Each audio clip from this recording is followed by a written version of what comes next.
celle-là. Donc, je voulais commencer par vous dire que je suis vraiment contente d'être ici aujourd'hui. Pardon. Attendez, j'ai comme un petit... Je vais prendre tout de suite de l'eau. Moi, j'ai commencé ma carrière dans l'organisation d'événements corporatifs. Donc, APP, je connais ça, j'ai déjà fait affaire avec vous. Donc, je trouve ça vraiment agréable pour moi là, de pouvoir travailler sur un tout autre type de projet avec vous, puis aussi de pouvoir vous présenter mes collègues avec qui, ensemble, on est la firme Gratiel. Donc, moi, je m'appelle Maude, je suis consultante dans l'entreprise. Enchantée, moi, c'est Viviane et je suis aussi consultante. Moi, je m'appelle Sarah Maude et je suis PCO. Et moi, c'est Jessica et je suis la dirigeante de la firme. Donc maintenant, est-ce que vous êtes prêts à atteindre votre plus haut potentiel? Avant toute chose, c'est important de faire un petit tour du jour pour que vous suiviez bien la présentation. Alors, on va commencer avec le contexte et la problématique qu'on a décelée dans le mandat que vous nous avez attribué. Par la suite, on a fait une petite analyse interne et externe afin de trouver la solution qui allait permettre de répondre justement au mandat. Par la suite, évidemment, le cœur du sujet, les solutions. Et également, vous nous aviez demandé un WBS qu'on va vous présenter. Par la suite, évidemment, un projet ne serait pas existant sans risque. Alors, on va vous présenter les principaux risques. Et finalement, on va faire un petit wrap-up en vous présentant un résumé de ce qu'on vous a proposé aujourd'hui. Alors, la problématique, le contexte. Dans le cas, on a vu que Sébastien, il y a 2 semaines, est allé justement sur un projet. Puis, ça lui a mis quelques cloches sur des problématiques que vous aviez au sein de votre entreprise, qui était le manque dans la prise en charge des projets d'événementiel. Ça faisait en sorte qu'il y avait des déplacements qui allaient être un peu inutiles là, avec l'entrepôt pour aller chercher, par exemple, les 12 chaises et le 3 bars qui manquaient à ce projet-là. Ils ont analysé que vous aviez un taux de retour de 68 là, donc il faut vraiment corriger ça, c'est ce qu'on va vous proposer par la suite. Donc, on essaie ici de créer vraiment un standard puis d'améliorer l'expérience client au travers de nos solutions. Puis, justement, pour ça, vous avez déjà mis sur pied un comité pour faire bien les choses dès la première fois. Donc, l'objectif ici est vraiment d'atteindre un taux de first thing right. Donc, on veut mettre en place un projet et que les coûts, les délais ainsi que la qualité du projet soient réussis dès la première fois. Pour ça, on veut en réussissant cet objectif-là, on va vraiment venir augmenter la satisfaction des clients. Donc, on a vu que la satisfaction des clients n'était pas fidèle à 100% à l'entreprise. Donc, c'est pour ça qu'en incluant ce First Thing Right-là, on va permettre d'augmenter les commentaires positifs par rapport à l'entreprise des clients et on va également diminuer les coûts de l'entreprise, donc en évitant de faire des déplacements dus aux erreurs qui vont avoir été commis en phase de préparation. Ça va nous aider à diminuer nos coûts de l'événement. Donc, maintenant, pour l'analyse, on va faire le FFMO. Donc, en fait, là, je vais commencer par les forces qu'on a ciblées, en fait, dans le cas suite à votre situation. Donc, premièrement, on a la force, en fait, qu'on juge assez importante. Là, vous avez vraiment des événements de grande envergure qu'on trouve très pertinents. Donc, vous avez, en fait, là, plus de 15 000 événements là, par année. Ensuite, vous faites beaucoup de ventes et de locations. C'est intéressant, la diversité. Donc, vous ne faites pas juste, justement, là, produire les... Je m'excuse. Les décors. Vous en prenez aussi là, de ailleurs, en fait, parce que vous faites de la récupération d'objets. Donc, vous redonnez vie aux objets qui étaient déjà produits. Donc, ça, en fait, ça a un impact aussi sur l'environnement parce que c'est de la récupération. Donc, ça a un côté, là, justement, qui a un léger rapport avec le ESG, le E, justement, pour l'écologie. Puis, en fait, vous avez aussi 3 succursales, donc autant à Montréal qu'à Ottawa et à Québec. Donc, ça fait en sorte que vous êtes présent autant dans la province qu'en Ontario. Donc, vous couvrez une très grande partie. Puis, pour ce qui est des faiblesses, on en a cerné 3. Donc, il y a eu des erreurs dans les commandes. Donc, ça fait en sorte que les clients ne sont malheureusement pas tous heureux suite à ce rendement-là, en fait. Aussi, la satisfaction du client n'est pas mise n'est pas nécessairement, là, je ne vais pas dire mis de l'avant, mais qui n'est pas malheureusement valorisé. C'est pas ça que je voulais dire, je suis vraiment désolée. Elles sont 100% À 100%, potentielles, en fait. c'est comme ça. on dit. Elle peut être améliorée, en fait. C'est Ouais. ça. Puis au niveau de la logistique, il y a certaines faiblesses. Donc, ça fait en sorte que il y a des problèmes de livraison. Là. Des fois, ça arrive que ça doit être livré des matériels par la suite lorsqu'il y a des réalisations qu'il manque du matériel pour certains événements. Ensuite, pour l'opportunité, en fait, là, il y a de la recrudescence des événements suite à la pandémie. Donc, il y a beaucoup plus d'événements qui sont mis en place suite aux normes, en fait, là, qui sont aux normes sanitaires.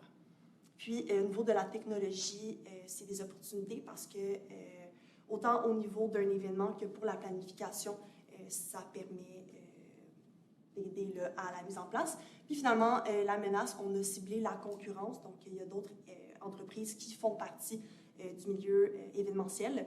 Puis, bien que chaque événement soit bien... Chaque entreprise est vraiment unique. Ça fait quand même en sorte qu'il y a d'autres entreprises qui font qui sont dans le même domaine. Donc, vous nous avez appelé pour vous transmettre des solutions pour améliorer justement le sort de l'entreprise.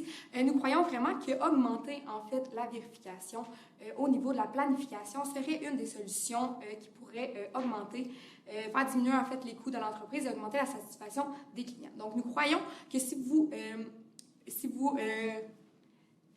investissez dans ces solutions-là, vous allez être en mesure d'atteindre votre haut potentiel. Donc, d'abord, ça serait d'investir dans un nouveau logiciel. Donc, vous allez voir, les 4 solutions qu'on vous présente, en fait, sont un format hybride. Donc, d'abord, on veut vraiment y aller avec une approche agile par rapport avec la communication, avec les clients, les entreprises et autres. Et pour par la suite, pour les étapes, on veut vraiment y aller avec un modèle traditionnel. Donc, tant que l'étape 1 ne sera pas complétée, on ne pourra pas passer à l'étape 2. Donc, on croit qu'investir dans un nouveau logiciel, ce serait une solution vraiment à apporter à l'entreprise. On va se permettre d'avoir un logiciel qui va être à la hauteur en ce moment de la technologie d'aujourd'hui et qui va nous permettre de réduire justement aussi les erreurs dans le logiciel qui est déjà existant, qui peut déjà en ce moment avoir des petites erreurs ou que ceux qui utilisent le logiciel aient déjà des erreurs avec ce logiciel. Oui. Puis comme on a vu dans le cas, il y a beaucoup d'erreurs qui sont humaines. Donc, on va essayer vraiment de réduire ça en vous proposant d'offrir davantage de formations. Puis si vous n'avez pas le temps de l'offrir à l'interne, bien, il y a des formations super qui existent à l'externe qu'on pourrait aller chercher, en fait. Donc, des formations seraient premièrement sur l'utilisation du logiciel. Le logiciel qui est pour justement calculer le nombre de produits qui sortent, qui rentrent, etc. Donc, c'est des formations comme ça, mais également des formations sur l'expérience client. Comme ça, à long terme, ça va vraiment être bénéfique pour l'entreprise. Puis on sait, comme on l'a dit, une des opportunités, c'est la technologie. Donc, il faut vraiment prendre cette opportunité-là puis en faire une force pour votre entreprise. Puis on sait, là, en 2023, on est pas mal quand même tous à l'aise avec la technologie. Donc, il va y avoir moins de réticence au changement, en fait, de cette solution-là. Donc, également, on s'est dit qu'on pourrait faire un petit examen à la fin de la formation pour s'assurer que la qualité qu'on va offrir par la suite va être là à 100 %. Puis également, là, nous, on vous propose de faire des suivis, que ça soit 2 fois par année, c'est à votre guise, de s'assurer que les employés soient à jour dans, justement, leurs connaissances vis-à-vis ce qu'on vous propose. Ensuite, on a proposé 4 niveaux de vérification en lien avec le nouveau logiciel qui pourrait être mis en place. Donc, les niveaux de vérification, c'est vraiment pour assurer la qualité du travail et aussi de s'assurer que ce qu'on amène en fait là, à la livraison pour l'événement, c'est vraiment ce que le client a demandé. Donc, avec le logiciel, on va partir dès que le client place sa commande, d'envoyer tout de suite une confirmation avec tous les articles qu'il a demandé. Et dès qu'on n'a pas reçu la signature du client, oui, c'est 100% ça que je veux pour mon événement qui va avoir lieu telle date, ben nous, en fait, on propose de ne pas continuer là, avec la commande. On doit vraiment avoir 100% que le client sait ce qu'il veut sur sa commande. Ensuite, les 3 autres niveaux de vérification, ça va être plus du côté de l'entrepôt. Donc, on a comme pensé à un petit système de scan. Donc, on a vu que vous aviez plus que 5000 SKU dans votre entrepôt. Donc, chaque SKU, en fait, pourrait être relié directement avec le logiciel. À chaque fois qu'il y a un item qui est pris, il y a un scan qui est fait. Ensuite, on propose une phase de vérification. Une autre personne, autre que la personne qui a pris l'item pour le mettre en zone de vérification, rescanne encore l'article. Donc là, on est rendu aux 3e phase de vérification, mais au 2e scan. Puis ensuite, au moment où on vient mettre l'article dans le camion pour l'amener vers l'événement, un autre scan pour dire à 100% « OK, l'item a bel et bien été mis dans le camion ». De cette manière-là, on va s'assurer que tout est là. Et aussi, on va pouvoir voir où est-ce qu'il y a un problème dans la logistique en ce moment. Puis peut-être par la suite, vu qu'on vise le long terme, de pouvoir réduire le nombre de scans. Mais pour commencer vraiment de pouvoir cibler où la problématique dans la logistique, on croit que ça pourrait être une bonne manière de faire. Puis finalement, pour la dernière solution, en fait, on a ciblé le sondage pour avoir en fait la satisfaction du client, savoir un peu où est-ce qu'il se situe par rapport au service. Donc, en fait, le sondage pourrait tout simplement être un Google Form ou un autre type de document en fait, qu'on pourrait créer. On pourrait leur envoyer, ça serait adapté à l'événement qui vient de se produire. Donc, ça ferait en sorte que ça serait vraiment personnalisé pour chaque événement. Comme ça, on va pouvoir cibler, en fait, selon leurs commentaires, qu'est-ce qui serait à améliorer, c'était quoi les bons coups, des fois, s'ils n'ont pas des recommandations. Donc, en fait, suite aux commentaires, on va être en mesure, je ne vais pas dire de s'adapter, mais tout simplement d'améliorer les services de l'entreprise. Donc, c'est vraiment les sondages. Vous nous avez demandé de vous faire un WBS par rapport à l'organigramme en fait de division du travail. Donc, on l'a vraiment fait en lien avec le projet qui va vraiment venir cibler tous les points qu'on veut améliorer au courant de la préparation d'un projet. Donc, si on passe aux formations, on veut former dès le début. Donc, dès que la personne va recevoir l'appel pour savoir quel événement qu'on s'en va et quel matériel qu'on veut, mais ça va être de tout rentrer ça dans le logiciel. Il va y avoir la vérification aussi qui va se situer autant avec le courriel de réception que dans l'entrepôt avec les différents scans et le sondage post-événement, donc après l'événement, être en mesure vraiment d'envoyer le courriel adéquat avec l'événement, donc en fonction de l'événement au client pour permettre vraiment une rétroaction de ceux-ci. Par la suite, comme je l'ai mentionné un peu plus tôt, il n'y aurait pas de projet si il n'y avait pas des risques. Donc, on en a ciblé 3 principaux. Le premier, évidemment, la réticence des employés au changement.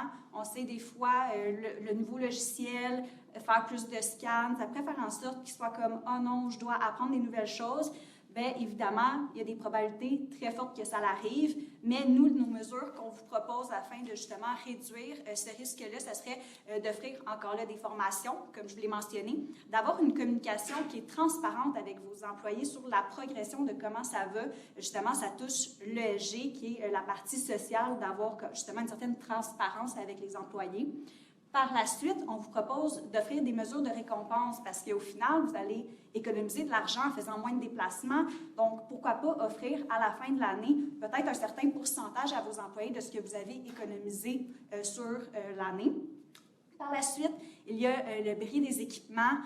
On sait que, comme on l'a vu des fois avec, par exemple, une coupe de vin, c'est facile à briser. Donc, on vous propose justement de faire je vais recommencer ma phrase. Quand la dernière vérification, on s'assure qu'il n'y a pas justement de bris à ce moment-là. Également, d'avoir de l'inventaire supplémentaire parce que, comme on a vu dans le cas, c'est la cliente qui a comme pris en charge d'en commander plus parce que elle sait que des fois, il y a des bris qui arrivent, mais ça serait techniquement à vous de s'assurer que ça n'arrive pas. Donc, justement, de prendre de l'inventaire supplémentaire dans vos camions sur des trucs qui sont plus fragiles. Finalement, le dernier risque qu'on a identifié, c'est des problèmes informatiques. Encore là, un logiciel, ça se peut, comme on le sait, depuis la pandémie, il y a toujours des bugs à quelque part. Donc, on s'est dit que d'avoir un technicien informatique sur appel, quand il y a un bug, qu'on peut appeler n'importe quand, 24/24, bien, ça va permettre de régler ce risque-là. Puis justement, on connaît une entreprise qui s'appelle GES qui fait justement ça, d'offrir des techniciens sur appel. Puis finalement, d'enregistrer tout le temps sur une double plateforme pour s'assurer qu'au cas où il y a une heure qu'on ne peut pas utiliser le logiciel, d'être en mesure de pouvoir le faire, par exemple, sur papier. Donc, pour résumer tout ce qu'on vient de vous présenter, notre solution repose vraiment sur l'installation d'un nouveau logiciel au sein de votre entreprise. De cette manière-là, oui, il y aurait un investissement à faire. Ensuite, il faudrait faire la formation, les 4 niveaux de vérification en suivant par le sondage. Donc, c'est ce qui résume notre présentation. Puis, on est maintenant prêt à répondre à vos questions. On passe maintenant à la période de questions. Moi, j'avais une petite question concernant les 4 solutions. Vous avez mentionné que chaque solution devait se faire dans un ordre précis. Est-ce que vous pouvez élaborer un petit peu plus du raisonnement derrière ça, si j'ai bien compris? C'est pas nécessairement les 4 solutions qu'on a besoin de faire dans un ordre précis, mais plutôt les étapes. Donc, oui, on va implanter le nouveau logiciel, on veut faire des formations, mais une fois qu'on reçoit l'appel qu'on veut s'en aller sur un événement et qu'on a besoin de tant de chaises, on ne peut pas commencer à à préparer tout de suite dans l'entrepôt combien de chaises on a besoin de sortir. On veut absolument avoir la confirmation du client pour s'assurer que la commande va être exacte avant de l'envoyer à l'entrepôt où là, ils vont pouvoir commencer à planifier. Vous avez parlé de solutions court terme, solutions long terme, vers où on va aller. On commence par des formations, c'est bien beau. De ce que je comprends, il y a des employés qui sont rarement là en même temps. Il y a des employés qui sont là aussi de manière saisonnière en fonction des périodes de pointe versus des périodes pas de pointe. Qui va s'occuper de la logistique de toute cette formation-là, numéro 1? Et deuxième partie de la question, c'est, vous parlez de formation d'expérience client. Si j'ai des employés qui sont dans l'entrepôt, tout ce qui s'occupe, c'est vraiment le produit dans le camion, puis ils ne voient jamais le client. Comment est-ce que vous allez, qui va s'occuper de quel type de formation on va aller chercher? Comment est-ce qu'on va gérer la logistique de tout ça pour que toute l'entreprise reçoive cette formation? Oui, évidemment, sur l'employé, mettons, quand il va être engagé, bien, on va déterminer un dossier de formation. Fait que quelqu'un d'entrepôt, évidemment, ne va pas faire nécessairement la formation d'expérience client, va faire la formation qui lui est dédiée. Puis justement, pour ce qui est de la logistique, bien, si les employés ne sont pas tout le temps là en même temps, bien, pourquoi pas faire des formations en ligne? Maintenant, comme je l'ai dit encore, la technologie fait partie de nos vies. Donc, d'enregistrer des capsules avec des experts, ça pourrait être intéressant de pouvoir l'écouter de la maison. Eux sont super contents, pas besoin de se déplacer. Puis, c'est ça. C'est la logistique que moi, je vous proposerais là, pour les formations, en fait. Moi, c'est davantage dans l'ordre de commentaires. Ça se veut constructif. Là, fait que même s'il y en a qui se sentent ciblés parmi vous, prenez-le vraiment comme quelque chose de constructif pour la suite des choses. C'est en ordre aléatoire. Voici un agenda pour que vous suiviez bien la présentation. C'est un peu infantilisant, peut-être à éviter quand on fait à des comités ou autres, vous présenter. Donc, il y a toujours un agenda, puis les gens suivent malgré ça. Pas s'excuser, c'est pas grave, on cafouille, on passe par-dessus, on reprend. Donc, on a tendance, des fois, on voit nos erreurs grosses comme ça quand on est sur scène, mais on remarque après appel des gens qui cafouillent. Donc, vraiment, là, pas besoin de vous excuser. Peut-être un peu trop d'accent sur le contexte. Donc, c'est bien de montrer qu'on comprend le contexte, mais dans le fond, vous parlez aux clients, on sait c'est quoi nos données, on sait c'est quoi notre contexte, nos forces, nos faiblesses. Donc, peut-être de vraiment montrer que vous avez compris le mandat. Le mandat, là, voici le pain, on va vous aider à le résoudre, mais d'y aller un peu plus synthétique, ce qui vous permet d'avoir plus de temps sur le cœur. C'est ce que vous devez nous présenter aujourd'hui. Compréhension agile traditionnelle, c'était peut-être un peu flou. Comment vous comprenez l'hybridité, l'agile traditionnel? Vous avez dit on va les faire un dans l'ordre parce qu'on est plus traditionnel sur ce volet-là, mais en agile aussi, on peut avoir notre carnet de produits, on va faire une chose à la fois dans chaque sprint. Donc ça, c'est pas quelque chose qui va distinguer l'agile versus traditionnel. Et finalement, au niveau du WBS, structure de découpage des travaux, c'est plus les activités de mise en place, dans le fond. Qu'est-ce qu'on va faire comme activité pour mettre en place? Donc, par exemple, dans l'investissement dans le nouveau logiciel, ça peut être d'établir nos critères, de choisir le logiciel, etc. C'est le genre de choses qui pourraient se retrouver là. Sinon, ben, je vais quand même venir avec un petit, vous présentez très bien, vous êtes dynamique, c'est intéressant de vous écouter. Donc, un petit point positif là, pour finir. Merci. Vous avez le temps? Oui, il reste 1 minute. Est-ce que vous avez pensé un peu à la gestion du projet en tant que tel, d'amélioration? Qui va pouvoir le gérer au sein de l'entreprise? Est-ce que vous avez des propositions à ce niveau-là? Vu qu'on veut implanter un nouveau logiciel, pourquoi pas aller chercher la formation ailleurs? Donc, il y a déjà des gens qui se spécialisent pour implanter des nouveaux logiciels dans des entreprises et tout. Donc, on pourrait aller chercher l'expertise ailleurs, ça pourrait nous aider. Puis nous, on pourrait continuer à offrir à nos événements les besoins qu'ils ont.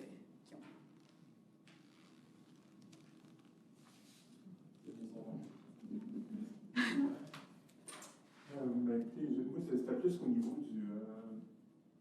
comprends bien, parce que je vais aller dans le même sens que la question que Marc-André tantôt. Il semblait y avoir comme des priorités, mais l'implantation d'un système informatique, c'est votre premier point, puis c'est ça qui va régler la solution. Mais en fait, c'est que ça découle. Les autres points découlent du logiciel. Fait que de faire les vérifications par... Merci beaucoup. Merci à vous.